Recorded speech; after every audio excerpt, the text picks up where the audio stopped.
আমি এখান থেকে চ্যালেঞ্জ দিয়ে যাচ্ছি, মমতা ব্যানার্জি মিডিয়া রাখুক, এসআইআর এর ফর্মটাকে ধরে এটা তো ডুপ্লিকেট, এই রহমানের ফর্মটা ছিড়ুক। নওশাদ সিদ্দিকী এসআইআর এর বিরুদ্ধে সব পারবে, পোকা লোক সে নেড়া হয়ে গেছে। আর যে চালাক সে কি করেছে, ওখানে একটা কাগজ দিয়ে রেখে দিয়েছিল, কাউকে দেখতে পান আর না পান নওশাদ সিদ্দিকী মমতা ব্যানার্জির পাশে দাঁড়িয়ে থাকবে।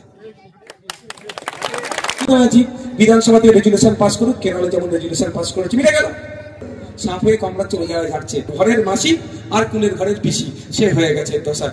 ফর্মটা যখন এসে ঠিক নিজে নিয়ে নিয়েছে, মানে নিজের ফর্মটা ফিল আপ করতে হবে। আমি এখান থেকে চ্যালেঞ্জ দিয়ে যাচ্ছি, এসআইআর এর ফর্ম বাড়িতে পৌঁছে গেছে মমতা ব্যানার্জি।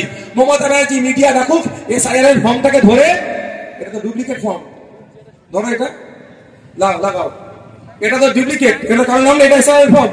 মমতা ব্যানার্জি মিডিয়াকে ডেকে এই রহমানের ফর্মটা ছিড়ুক। নওশাদ সিদ্দিকী এসআইআর এর বিরুদ্ধে সব পারবে। আমার এরকম জেরক্স না ছিঁড়ে আমাদেরকে ভুল বুঝিয়ে দেয়। এই আপনাদের খুব রিল ছুটি, ফেসবুকে রিল, এই দুজন আছে লাইভে নেড়া হবে, একজন বোকা লোক সে নেড়া হয়ে গেছে।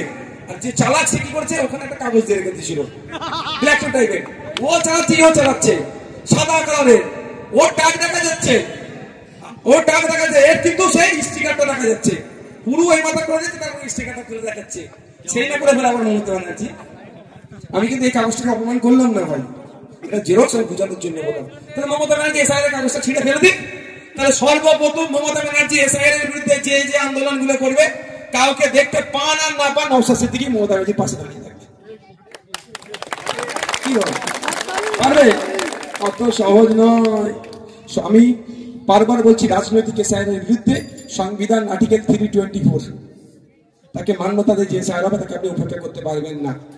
আই ভাই, অত বিতর্কে যাওয়ার দরকার নেই। এখন রাজ্যের সরকার কি, তৃণমূল মমতা ব্যানার্জি বিধানসভা থেকে রেজুলেশন পাস করুক, কেরলে যেমন রেজুলেশন পাস করেছে, মিলে গেল, করেছে। সাপ হয়ে কামড়া চলে যাওয়া যাচ্ছে।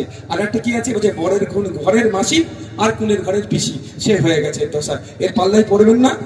এই ডবল চাকরির নাম করে যাদের বৈধ চাকরি, তাদেরকে এখন চাকরিচ্যুত হয়ে গেছে, পাল্লা একদম পড়বেন না, কারো কথা শুনবেন না।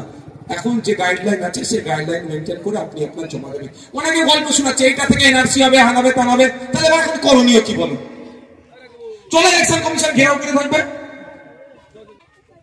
তাহলে